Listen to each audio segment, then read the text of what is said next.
我们联手，你如来是来打秋风吗？老如来灭掉刺辽还不轻松？不如一并做了。 Halo semuanya, selamat datang kembali.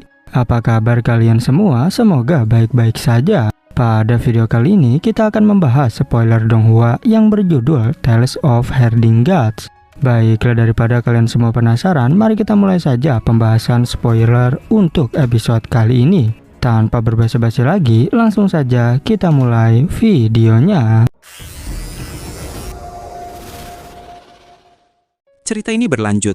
Kita diperlihatkan seorang bodhisatwa yang bertanya, kenapa mereka tidak memanfaatkan momen saat guru kekaisaran Yangkang mengaku terluka. Rulai tua balik bertanya, lukanya asli atau palsu? Si bodhisatwa pun tak bisa memastikan.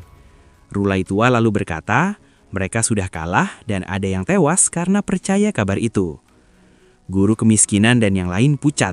Dari obat Shinmu, mereka menyimpulkan luka itu memang parah, jadi mereka memilih mundur demi bertahan. Rulai menilai itu tidak sepenuhnya salah, karena serangan mendadak dari 3 tokoh tua, yaitu guru kemiskinan, Lisan Ren dan Qian Zhenjun, memang cukup untuk melukai guru kekaisaran Yangkang. Tak ada yang meragukan kekuatan 3 senior itu. Jadi walau guru kekaisaran Yangkang terkenal jenius, ia tetap kalah level dibanding salah satu dari mereka. Karena itu semua orang yakin lukanya parah, apalagi ada tanda-tanda yang menguatkan. Saat mengajar di Akademi Kekaisaran, ia cuma 2 hari dan memakai parfum untuk menutupi bau luka. Lalu ketika Raja Naga datang malam-malam ke kediamannya, ia tidak sanggup menahannya. Luka guru kekaisaran Yangkang sempat kambuh setelah bertarung, makanya ia butuh Shinmu merawatnya siang malam. Meski dirawat, ia tetap perlu sekitar sebulan untuk pulih.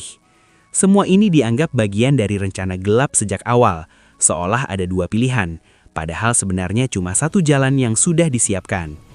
Rulai tua berkata, menghadapi jenius langka itu tidak mudah, karena bukan cuma kuat, tapi juga licik dan penuh strategi. Kalau tidak jadi orang suci, ia akan jadi iblis yang melanggar aturan. Lalu Rulai menutup dengan 1 kata, bodoh. Semua orang bingung dengan ucapan Rulai tua, tapi merasa kata-katanya bermakna. Pemimpin sekte pengemis Qi Dayu menebak, jenius itu sudah bersekutu dengan sekte iblis surgawi dan ditakdirkan jadi iblis tanpa hukum. Tapi mereka tak tahu siapa pemimpin baru sekte itu. Rulai tua tersenyum. Mereka tahu orangnya adalah pemuda yang tadi membalas salamnya. Rulai mengaku sempat ingin membimbing pemuda itu ke biara petir agung, tapi takdirnya tiba-tiba putus dan berpindah ke makhluk lain. Para biksu terdiam, lalu Rulai menegaskan, ya, itu dia. Sambil menyesal ia terlambat selangkah. Adipati Wei curiga, kedatangan Gunung Meru cuma untuk memanfaatkan situasi, menyelamatkan guru kemiskinan dan para senior lain, lalu memperkuat biara petir agung, jadi nanti akan menjadi ancaman. Guru kekaisaran Yangkang menjawab tenang, umur mereka tinggal 10-20 tahun, tak perlu terlalu dikhawatirkan, biarkan Rulai tua membawa mereka. Ia juga mengaku, Rulai memang datang di waktu yang pas, dan karena aku sedang terluka, jadi tak punya tenaga untuk menghentikannya. Adipati Wei makin curiga dan bertanya, lukanya asli atau palsu? Ketua Kekaisaran menjawab tegas, ini asli. Guru Kekaisaran Yangkang menegaskan jika lukanya memang nyata, karena ia baru saja bertarung habis-habisan melawan para pemimpin sekte, bahkan ada 3 sosok selevel dewa, mustahil ia tak terluka. Adipati Wei tetap tak percaya. Ia bilang ia bodoh kalau percaya, dan menunjuk bahwa orang-orang yang percaya kini sudah tergeletak dalam peti mati. Guru kekaisaran hanya berkata, kadang aku memang terlalu jujur, makanya orang mudah tertipu.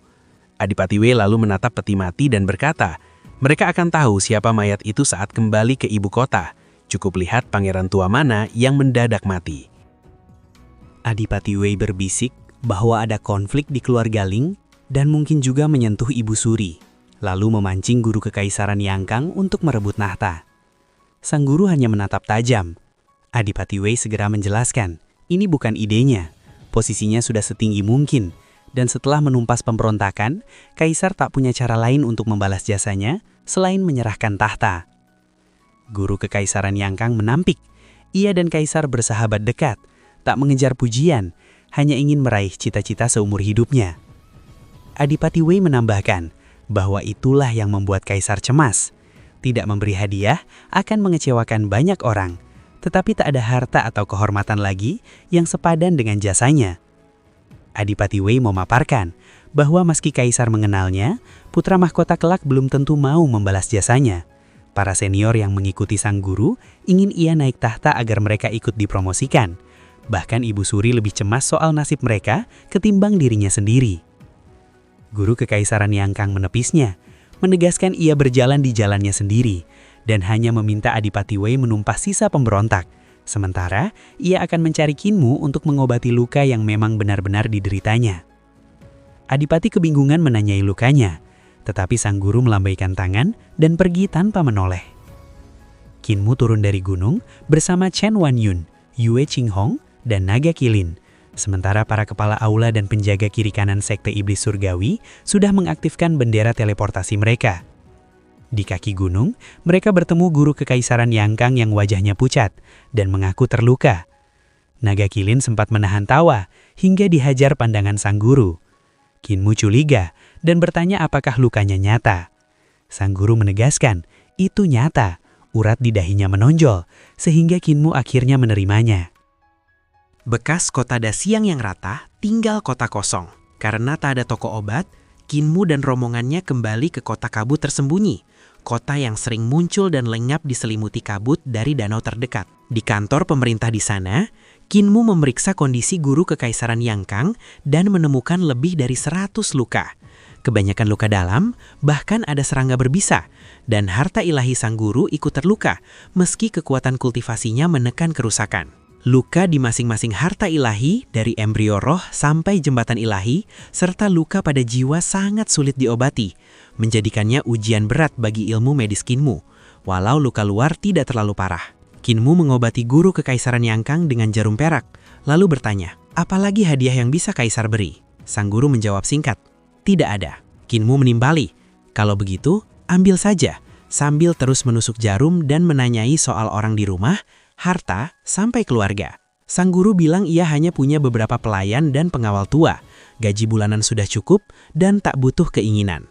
Kinmu lalu menyuruhnya berhenti bicara, karena ia harus menutup alat pengukus dan menaikkan api untuk perawatan. Setelah setengah bulan, kondisi guru Kekaisaran Yangkang sudah semakin pulih. Selama perawatan, mereka melewati belasan kota, tapi Kinmu masih kekurangan beberapa ramuan spiritual mahal, meski lukanya sudah tertangani dengan ramuan biasa. Saat tiba di ibu kota, jalanan penuh kain dan lentera putih. Raja Garnisun Utara Ling Yinfeng wafat, membuat kaisar dan seluruh kekaisaran berkabung. Ling Yinfeng, paman kekaisaran ke-8, adik kaisar terdahulu, sangat dihormati karena jasa militernya besar, menaklukkan banyak negeri, dan berkali-kali menyelamatkan nyawa kaisar, meski tubuhnya penuh luka parah. Naiknya Kaisar Yanfeng ke tahta terjadi berkat dukungannya, dan dia punya peran besar membangun keluarga Ling. Kinmu heran kenapa Raja Garnisun Utara memberontak. Guru Kekaisaran menjelaskan, pemberontakan itu bukan melawan kaisar, tapi melawanku, karena takut kekuatanku akan menggulingkan keluarga Ling. Ia mengakui sudah waktunya membangun keluarga sendiri, lalu ia berniat pulang berganti jubah dan pergi melayap, karena Raja Garnisun Utara tetap berjasa dan layak dihormati. Guru Besar Kedamaian Abadi pamit pada Kinmu karena lukanya sudah pulih, jadi Kinmu tak perlu merawatnya lagi. Saat kembali ke kediamannya, ia masuk dengan waspada dan melihat segel masih utuh, lalu memanggil Fu Yuan King, namun tak ada jawaban. Rumah itu sunyi. Dan pada akhirnya, spoiler untuk episode kali ini pun bersambung. Oke, cukup sekian, terima kasih untuk video kali ini, dan sampai jumpa di video berikutnya. 你就没想过，你僭越皇权多年，凌家也有问题，对你有想法的，在天下倒是想起头上还有皇帝了。你怀疑谁？一不说。